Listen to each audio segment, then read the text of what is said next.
کہ طالبان رہنما کی طرف سے عام معافی کے باوجود مقامی کمانڈروں نے سابق سیکیورٹی اہلکاروں کو نشانہ بنایا۔ طالبان حکومت کی کابینہ نے ان سیاستدانوں کی جائیدادیں فروخت کرنے کا فیصلہ کیا ہے جنہوں نے اپنے بجلی کے بل ادا نہیں کیے ہیں۔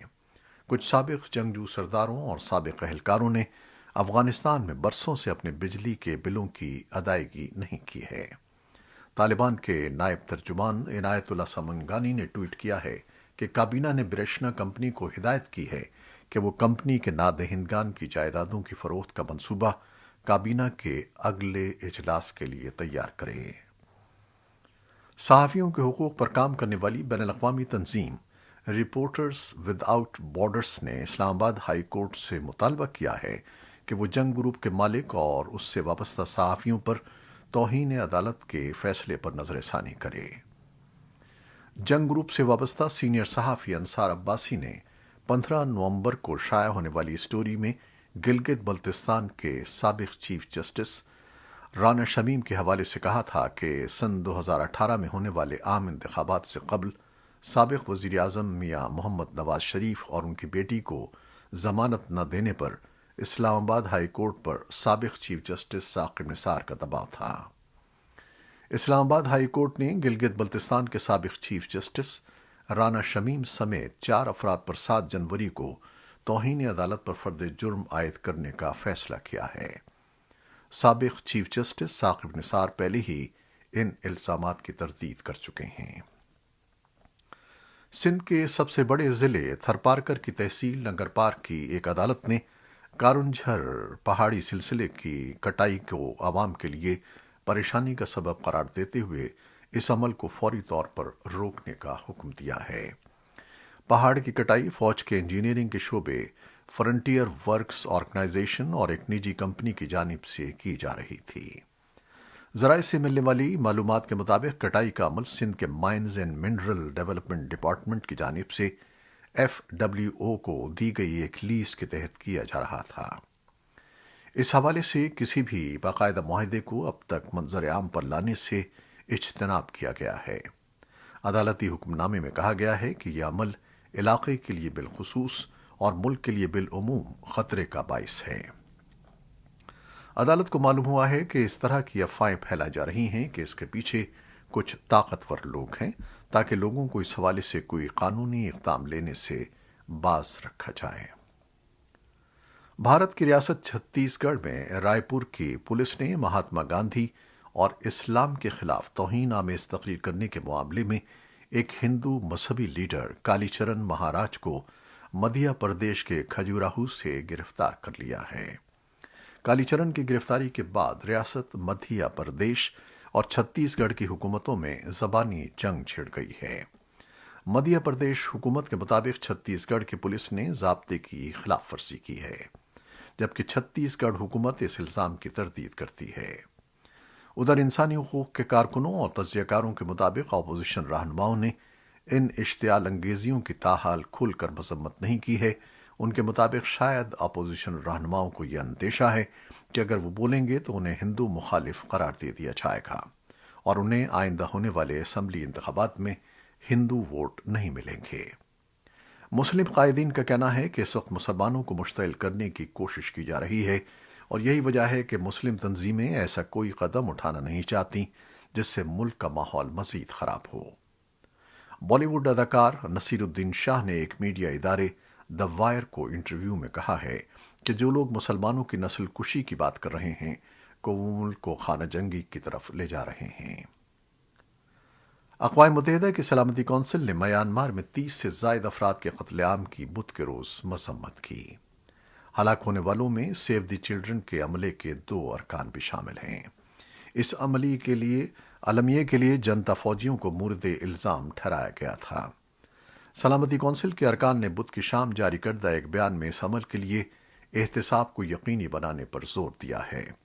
انہوں نے تشدد کے فوری خاتمے کا مطالبہ کیا اور انسانی حقوق کے احترام اور شہریوں کی حفاظت کو یقینی بنانے کی اہمیت پر زور دیا۔ بیان میں کہا گیا ہے کہ اس حملے میں کم از کم 35 افراد ہلاک ہوئے، جن میں 4 بچے اور سیو دی چلڈرن چیریٹی کے عملے کے 2 ارکان شامل ہیں۔ امریکی صدر جو بائیڈن آج جمعرات کو اپنے روسی ہم منصب سے فون پر بات کر رہے ہیں۔ انتظامیہ کے ایک سینئر اہلکار نے بدھ کو کہا کہ امریکی رہنما یوکرین کے ساتھ روس کی سرحد پر بڑھتی ہوئی کشیدگی کا سفارتی حل تلاش کریں گے۔ عہدیدار نے بدھ کو صحافیوں کو بتایا کہ ہم سفارتکاری اور سفارتی راہ پر آگے بڑھنے کے لیے تیار ہیں، لیکن اگر روس نے یوکرین پر حملہ کیا تو ہم جواب دینے کے لیے بھی تیار ہیں۔ روسی صدر ولادیمیر پوٹن کی درخواست پر یہ کال 10 جنوری کو جنیوا میں ہونے والے انتہائی اعلیٰ سطحی مذاکرات سے پہلے کی جا رہی ہے۔ عہدیدار نے کہا کہ ان مذاکرات میں کسی بھی صدر کی شرکت کی توقع نہیں ہے۔ ایران نے 3 تحقیقی آلات کو خلا میں بھیجنے کے لیے ایک سیٹلائٹ لانچ راکٹ کا استعمال کیا ہے۔ وزارت دفاع کے ایک ترجمان نے ایک ایسے وقت پر یہ بات بتائی جب سن 2015 کے جوہری معاہدے کو بچانے کی کوشش میں آسٹریا میں بالواسطہ امریکہ ایران مذاکرات ہو رہے ہیں۔ ایران کا مشرق وسطی میں سب سے بڑا میزائل پروگرام ہے اور اسے تکنیکی مسائل کی وجہ سے گزشتہ چند سالوں میں کئی ناکام سیٹلائٹ لانچز کا سامنا کرنا پڑا ہے۔ ترجمان احمد حسینی نے کہا کہ سیمارک سیٹلائٹ کیریئر راکٹ نے 3 تحقیقاتی آلات کو 470 کلومیٹر کی بلندی پر لانچ کیا تھا۔ انہوں نے مزید تفصیلات نہیں بتائیں۔ امریکہ نے سن 2019 میں ایران کی سویلین خلائی ایجنسی اور 2 تحقیقی اداروں پر پابندیاں عائد کر دی تھیں اور یہ دعویٰ کیا تھا کہ انہیں تہران کے بیلسٹک میزائل پروگرام کو آگے بڑھانے کے لیے استعمال کیا جا رہا ہے۔ تہران اس بات کی تردید کرتا ہے کہ اس طرح کی سرگرمی بیلسٹک میزائلوں کو پیش رفت چھپانے کے لیے کی جا رہی ہے۔ اسرائیل کے غیر معمولی دورے کے دوران فلسطینی رہنما محمود عباس نے منگل کے روز اسرائیلی وزیر دفاع بینی گینٹس سے ملاقات کی، جس میں سلامتی اور سول معاملات پر بات چیت ہوئی۔ اسرائیلی وزارت دفاع کے ایک بیان میں کہا گیا ہے کہ گینٹس نے عباس کو بتایا کہ وہ اقتصادی اور سول شعبوں میں اعتماد کو مضبوط کرنے کے لیے اقدامات کو فروغ دینے کا ارادہ رکھتے ہیں، جیسا کہ ان کی پچھلی ملاقات میں اتفاق کیا گیا تھا۔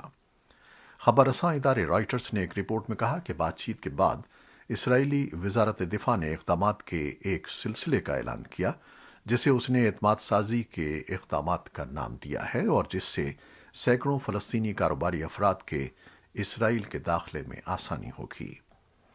اس سال کے اگست میں آخر میں گینٹس نے عباس کے ساتھ بات چیت کے لیے فلسطینی اتھارٹی کے ہیڈ کوارٹر کا دورہ کیا تھا، جو کئی سالوں میں اس سطح پر پہلی سرکاری ملاقات تھی۔ کورونا وائرس سے متعلق خبریں۔ سعودی عرب میں کورونا وائرس کا پھیلاؤ روکنے کے لیے مسجد الحرام اور مسجد نبوی سمیت ملک بھر میں ایک بار پھر سماجی فاصلہ اور ماسک پہننا لازمی قرار دیا گیا ہے۔ سعودی عرب کے سرکاری خبر رساں ادارے سعودی پریس ایجنسی کے مطابق مسجد الحرام اور مسجد نبوی کے امور کو دیکھنے والے ادارے نے اعلان کیا ہے کہ 30 دسمبر کی صبح 7 بجے سے سماجی فاصلہ دوبارہ لازمی ہوگا۔ اس اعلان کے ساتھ ہی مسجد الحرام اور مسجد نبوی میں نمازیوں کے لیے سماجی فاصلے کے اسٹیکرز بھی دوبارہ لگا دیے گئے ہیں۔ عالمی ادارے صحت نے خدشہ ظاہر کیا ہے کہ کورونا وائرس کی نئی قسم اومیکرون کے خطرات بدستور بہت زیادہ ہیں۔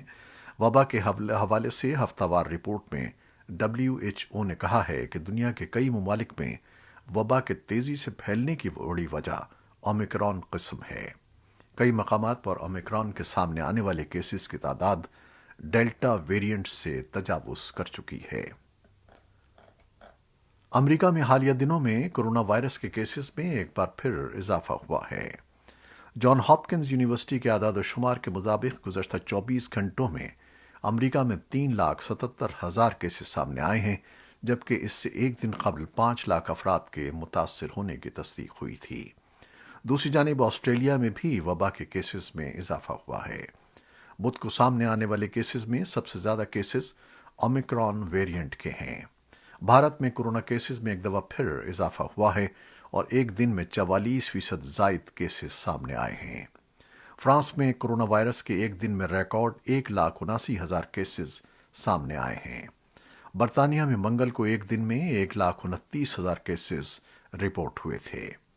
پاکستان کے ذرائع ابلاغ کی رپورٹس کے مطابق ملک میں اومیکرون کیسز کی تعداد میں اضافہ ہو رہا ہے اور اب تک 75 کیسز رپورٹ ہو چکے ہیں۔ نیشنل انسٹی ٹیوٹ آف ہیلتھ کے جاری کردہ ایک بیان کے مطابق ملک میں 27 دسمبر تک 75 افراد کے وبا کی نئی قسم اومیکرون سے متاثر ہونے کی تصدیق ہوئی تھی۔ یہ تھیں وہ خبریں جو فیس بک لائیو پر ہم نے آپ کے لیے پیش کیں۔ ہماری ویب سائٹ، یوٹیوب اور پوڈ کاسٹ پر یہ بلیٹن پوسٹ کر دیا جاتا ہے۔ ہمارے اس بلیٹن کو شیئر کرنا نہ بھولیے گا۔ خالد حمید اب اجازت چاہتا ہے۔ اللہ حافظ۔